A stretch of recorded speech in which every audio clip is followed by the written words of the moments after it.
Good morning students. आज हम EL 305 power and industrial electronics के नेक्स्ट लेक्चर में आपका स्वागत करते हैं। आज का जो हमारा टॉपिक है वह है पावर मॉसफेट, अर्थात power metal oxide field effect transistor. यह भी एक प्रकार का मॉसफेट ही यानी कि ये भी मॉसफेट ही है, और इसकी जो बनावट है वह भी बनावट अर्थात माफ़ कीजिएगा, इसका जो वर्किंग सिद्धांत है वह भी सामान्य मॉसफेट की तरह ही है। इसके बनावट में केवल इतना सा अंतर है कि यह अधिक ऊर्जा को सहन करने के लिए इस प्रकार से डिज़ाइन किया जाता है जिससे ये ज़्यादा से ज़्यादा पावर को हैंडल कर सके। पावर मॉसफेट का जो उपयोग है वह अधिक से अधिक किया जाता है एन चैनल एनहेंसमेंट मोड में, पी चैनल एनहेंसमेंट मोड में भी, और साथ ही साथ एन चैनल डिप्लीशन मोड में। आज हम डिस्कस करेंगे N channel D MOS power MOSFET. जो N channel D MOS power MOSFET है अर्थात diffused metal oxide power MOSFET कहलाता है। तो अब मैं सबसे पहले देखिए आपको बताता हूँ कि n channel enhancement power MOSFET किस तरह का दिखता है। आप देख सकते हैं यहाँ पर इसमें भी 3 टर्मिनल होते हैं, गेट, सोर्स और ड्रेन। और देखिए इसका स्ट्रक्चर कुछ इस प्रकार का होता है। अगर आप सोर्स और ड्रेन एन प्लस टाइप के हैं तो जो सबस्ट्रेट होगा वह पी प्रकार का होता है। और इसमें देखिए किस प्रकार से गेट और सोर्स के मध्य पोलैरिटीज़ यानी कि एक बैटरी जोड़ी जाती है, उसी प्रकार से ड्रेन को भी सप्लाई दी जाती है। और ऊपर यहाँ पर सोर्स एवं ड्रेन के ऊपर सिलिकॉन डाइऑक्साइड की लेयर बिछाई जाती है एवं मेटलाइजेशन के द्वारा सभी को मेटल कॉन्टैक्ट से जोड़ा जाता है। परंतु जो हम आज डिस्कस करेंगे वह डिस्कस करेंगे किसकी working, n channel D MOS power MOSFET की। तो आइए उसकी कंस्ट्रक्शन के बारे में देख लेते हैं। डी मॉस अर्थात planar diffuse metal oxide semiconductor. यह भी एन चैनल का ही हम इसकी भी एन चैनल की बात करेंगे जिसका डायग्राम कुछ इस प्रकार से है। तो इसमें आप देख सकते हैं इसकी कंस्ट्रक्शन में और इसकी कंस्ट्रक्शन में क्या अंतर है। देखिए यहाँ पे केवल एक ही पी सबस्ट्रेट है और इसकी कंस्ट्रक्शन में देखिए आप यहाँ पर सबसे निचली लेयर है वह एन प्लस सबस्ट्रेट की है। फिर उसके बाद ये जो एन माइनस की लेयर है वह इस सबस्ट्रेट पर एपिटेक्शली बनाई जाती है। एपिटेक्शली अर्थात इसी पर डोपिंग की मात्रा कम करते हुए है बनाई जाती है। और उसके ऊपर यहाँ पर पी प्रकार की जो इम्प्योरिटीज़ है डिफ्यूज़ करके तो पी प्रकार की वेल यानी कि कुएँ बनाए जाते हैं। और इस पी टाइप वेल में यानी कि पी टाइप जो कुएँ दिख रहे हैं आपको, इसमें एन प्लस की जो हैं सोर्स एवं इसमें सोर्स बनाए जाते हैं। ठीक है, तो ये नीचे नीचे वाला जो सबस्ट्रेट है वह एक तरह से ड्रेन का कार्य करता है, और जो ऊपर वाला जो ये छोटे से टब हैं या जो छोटे से डिफ्यूज्ड एन प्लस लेयर हैं यह सोर्स का कार्य करते हैं। तो एक बार मैं आपके लिए वापस इसे वर्णन कर देता हूँ। इसके भी 3 टर्मिनल होते हैं, सोर्स, गेट एवं ड्रेन। जो सबसे नीचे एन प्लस सबस्ट्रेट की हाई रेजिस्टिविटी सबसे नीचे एन प्लस सबस्ट्रेट की लेयर बनाई जाती है, उस पर बहुत उच्च प्रतिरोधकता की एन माइनस लेयर एपिटेक्शली उगाई जाती है। और इस एन माइनस लेयर की थिकनेस ही इस पावर मॉसफेट की वोल्टेज ब्लॉकिंग कैपेबिलिटी को यानी कि वोल्टेज को ब्लॉक करने की क्षमता को भी दर्शाती है। और साथ ही साथ इस एन प्लस सबस्ट्रेट के नीचे मेटल लेयर बिछाकर ड्रेन टर्मिनल बनाए जाते हैं। और फिर उसके पश्चात इस एन माइनस लेयर में पी रीजन बनाए जाते हैं, जैसे कि आपको पी रीजन दिख रहे हैं। और इन पी रीजन में फिर एन प्लस रीजन डिफ्यूज़ करके सोर्स के लिए सोर्स बनाए जाते हैं। और उसके अंत में SiO2 लेयर को बिछाया यानी ऑक्सीडाइज SiO2 लेयर बनाई जाती है। उसे फिर कुरेद कर यानी कि एचड करके मेटेलिक सोर्स एवं गेट टर्मिनल बनाए जाते हैं। जैसे कि आप देख सकते हैं यहाँ पर ये जो ऑक्साइड लेयर है उसकी एचिंग करने के पश्चात यहाँ पे सोर्स टर्मिनल और यहाँ पर सोर्स टर्मिनल बनाए जाते हैं, और केवल यहाँ पर सिलिकॉन डाइऑक्साइड की ऊपरी सतह को थोड़ा सा कुरेद कर गेट के लिए मेटेलिक लेयर बनाई जाती है। तो इस प्रकार से यह एन चैनल डी मोस पावर मॉसफेट यहाँ पे दर्शाया गया है। ये सबसे निचली लेयर सबस्ट्रेट अर्थात ड्रेन के लिए है, और उसके ऊपर एन माइनस लेयर। इस एन माइनस लेयर की जितनी ज़्यादा अधिक चौड़ाई होगी उतनी ही ज़्यादा इसकी वोल्टेज ब्लॉकिंग कैपेबिलिटी अर्थात वोल्टेज को ब्लॉक करने की क्षमता होगी। तो इसलिए इसे ड्रिफ्ट रीजन भी कहा जाता है, एवं इसी पर इस पी मॉसफेट की उच्च शक्ति को वहन करने की क्षमता निर्धारित होती है। ठीक है, अब इसकी वर्किंग के बारे में देख लेते हैं। देखिए इसकी वर्किंग बड़ी सरल सी है, आपको ये डायग्राम दिख रहा है। अब ये जो इस वाली ड्रेन को इस बैटरी के पॉजिटिव सिरे से जोड़ा गया है, और यहाँ पे एक लोड रेजिस्टेंस लगाया गया है जिस पर हमें आउटपुट प्राप्त होगा, और इस वाली बैटरी के सिरों को सोर्स के साथ, जो कि नेगेटिव सिरे को सोर्स, दोनों सोर्स पे जोड़ दिया गया है, और गेट को पॉजिटिव सिरे से जोड़ा गया है VGS बैटरी के, और उसी के नेगेटिव सिरे को सोर्स के साथ जोड़ा गया है। कहने का अर्थ यह है कि ड्रेन सोर्स के सापेक्ष पॉजिटिव, उसी प्रकार से गेट सोर्स के सापेक्ष पॉजिटिव रहेगा। यह एन चैनल मोसफेट है, उसका हमें कैसे ज्ञात होगा, क्योंकि इसमें जो सोर्स है वह एन टाइप है, और जो इलेक्ट्रॉन है उस चैनल के द्वारा यहाँ पर ड्रेन से सोर्स में प्रवाहित होंगे।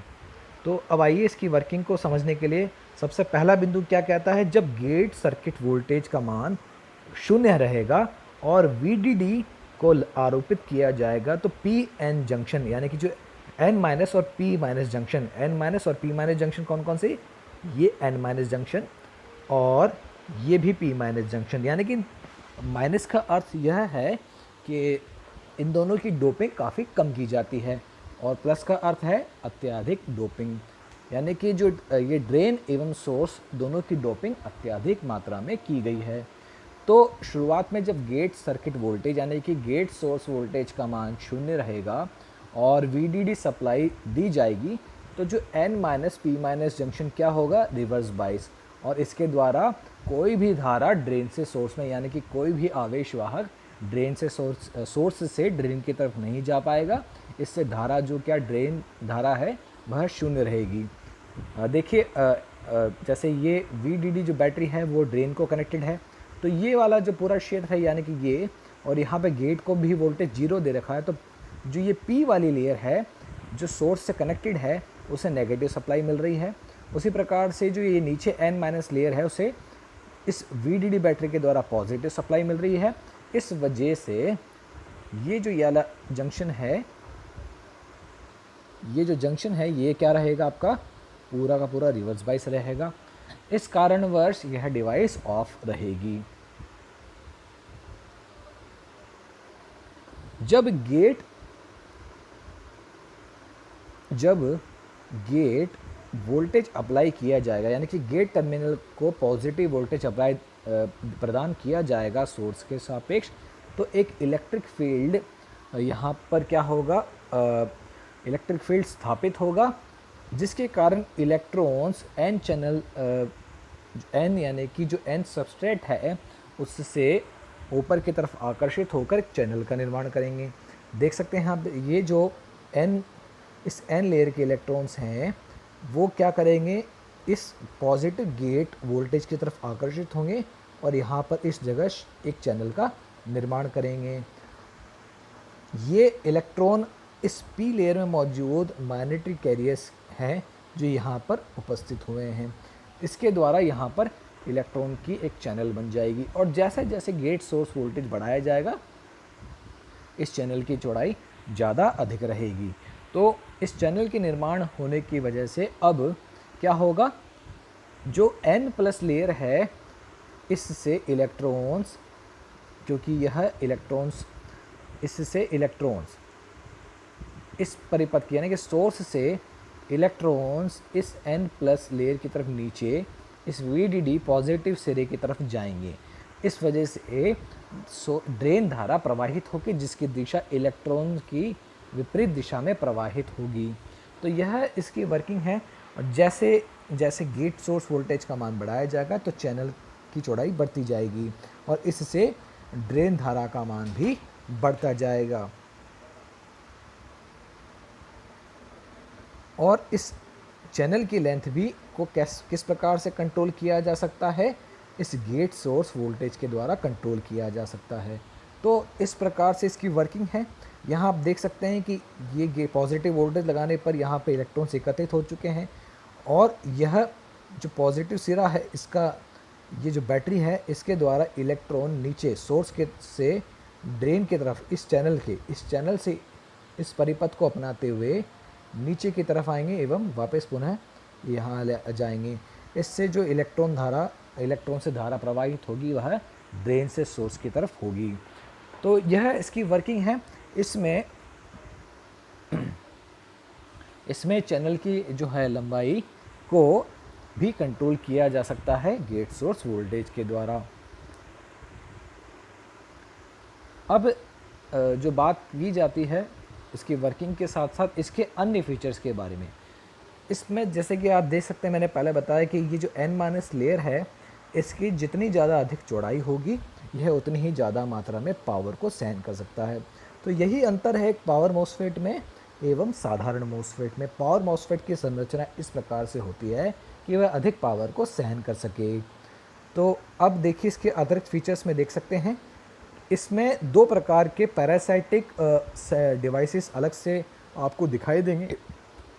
सबसे पहला तो आपको एक इसमें NPN BJT दिखाई देगा और एक डायोड भी दिखाई देगा। वो कैसे देखिए, यहाँ पे आप देख सकते हैं कि ये आपका N है, ये P है और ये N है, यानी कि इस पूरे इसको देखेंगे, इस पूरे कंस्ट्रक्शन को, तो यहाँ पे N की दो लेयर बनाई हुई है, दो N टाइप के आपको सोर्स दिख रहे हैं और P टाइप का आपको एक टब दिख रहा है। तो यह एक पैरासाइटिक यानी कि इसमें अंदरूनी तौर से एक BJT आपको दिखाई दे रहा होगा, परंतु इसमें जो ये जो P टाइप की लेयर है वह भी सोर्स से कनेक्टेड है। साथ ही साथ इसमें जो N+ लेयर है,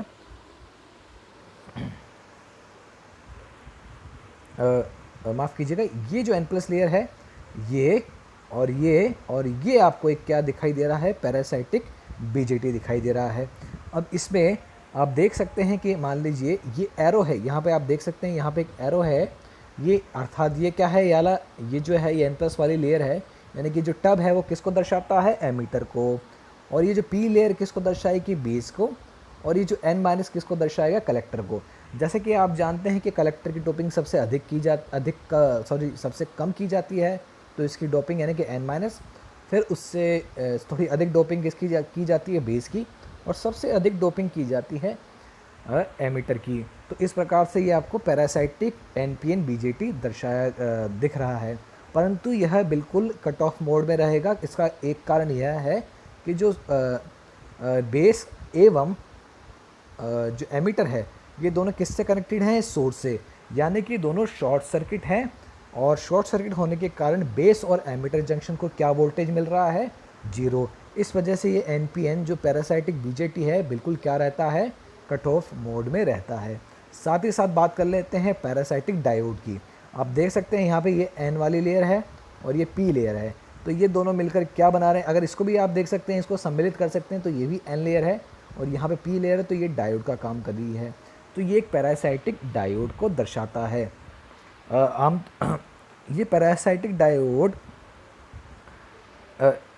एक प्रकार से इस VDD बैटरी के द्वारा रिवर्स बायस मोड में रहता है, तो यह प्रभावी नहीं रहता है, परंतु इसका उपयोग कहाँ कहाँ होता है। देखिए, सबसे पहली बात हम इसकी चर्चा कर चुके हैं, VBE 0 होने की वजह से ये BJT हमेशा कट ऑफ स्टेट पर रहेगा।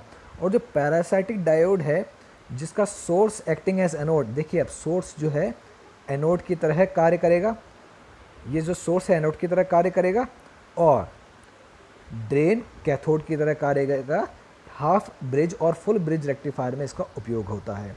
और यह जो इनबिल्ट डायोड है वह इन्वर्टर सर्किट में भी क्या करता है, हमें लाभ प्रदान करता है। जब हम इन्वर्टर सर्किट के बारे में पढ़ेंगे तो इसका उल्लेख हम अच्छी तरह से कर पाएंगे।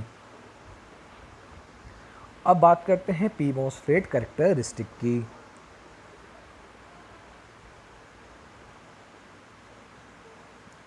देखिए जो पावर मॉसफेट में दो प्रकार की कैरेक्टरिस्टिक होती हैं। सबसे पहले तो ट्रांसफ़र कैरेक्टरिस्टिक्स और दूसरी होती हैं आउटपुट कैरेक्टरिस्टिक्स।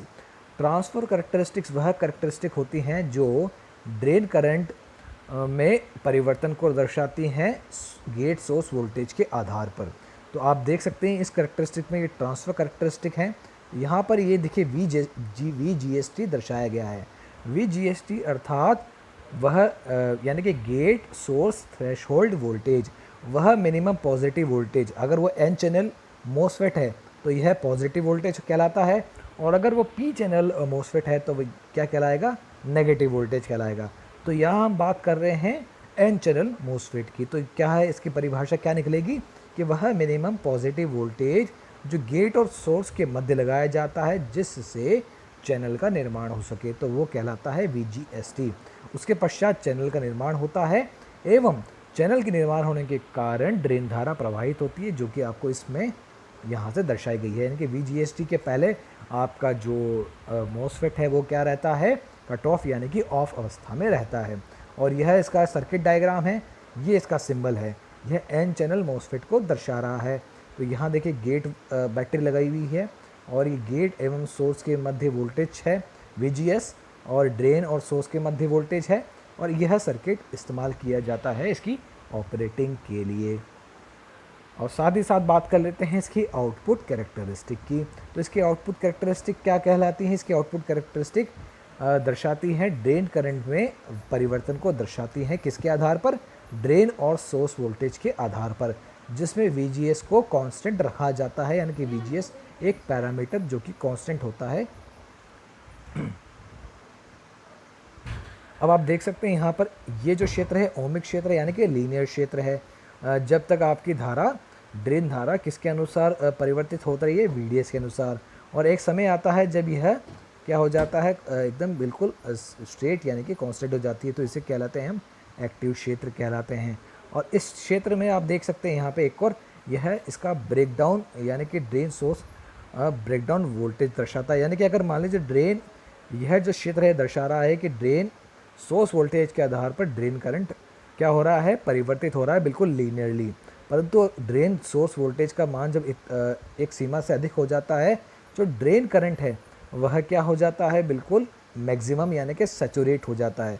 इसका कारण यह है कि जो चैनल की चौड़ाई है उसकी भी एक अत्यधिक सीमा है, उससे ज़्यादा चैनल की चौड़ाई बढ़ नहीं सकती है, एवं उस चौड़ाई में ही उतने ही मात्रा में इलेक्ट्रॉन प्रवाहित हो सकते हैं, जिसके कारण यहाँ पे जो धारा है वो कांस्टेंट हो जाती है। तो इस क्षेत्र को हम एक्टिव क्षेत्र कहते हैं, क्योंकि इसी क्षेत्र के आधार पर हम इसी क्षेत्र का हम उपयोग करते हैं, जिसके रूप में इसको एज एन एम्पलीफायर भी उपयोग में लिया जाता है। तो ये क्षेत्र एक्टिव क्षेत्र कहलाता है। और इसके पश्चात अगर हम ड्रेन सोर्स वोल्टेज का मान इतना अधिक बढ़ा दें जिससे अत्यधिक धारा यानी कि ब्रेकडाउन की स्थिति उत्पन्न हो जाए, तो उस समय यह डिवाइस डैमेज हो सकती है। तो इस स्थिति में हमें कभी भी किसी भी डिवाइस को इस्तेमाल नहीं करना चाहिए। और ये देखिए आपको क्या दिख रहा है यहाँ पे, कट ऑफ, यानी कि जब VGS का मान किससे कम हो, गेट थ्रेशोल्ड से कम हो। तो ये जो क्षेत्र है नीचे वाला, ये कट ऑफ को दर्शा रहा है जहाँ पे ड्रेन करंट का मान 0 है। अब ये इसकी स्विचिंग वेवफॉर्म्स हैं, तो जिस अनुसार आपको गेट सोर्स वोल्टेज एवं ड्रेन करंट एवं गेट वोल्टेज के मध्य है संबंध को दर्शा रहा है। तो ये इसके रिस्पॉन्स टाइम यानी कि ऑन टाइम को दर्शा रहा है। अब बात कर लेते हैं पावर मोसफेट की। पावर मोसफेट की क्या एप्लीकेशन होती है। पावर मोसफेट का use high frequency switching application में किया जा सकता है, जो कुछ वाट से होकर कुछ किलोवाट तक हो सकती हैं। इसका उपयोग स्विच मोड पावर सप्लाई अर्थात SMPS में किया जाता है, और इन्वर्टर्स में भी इनका उपयोग किया जाता है। तो ये था आज का हमारा टॉपिक पी मोसफेट पर। धन्यवाद।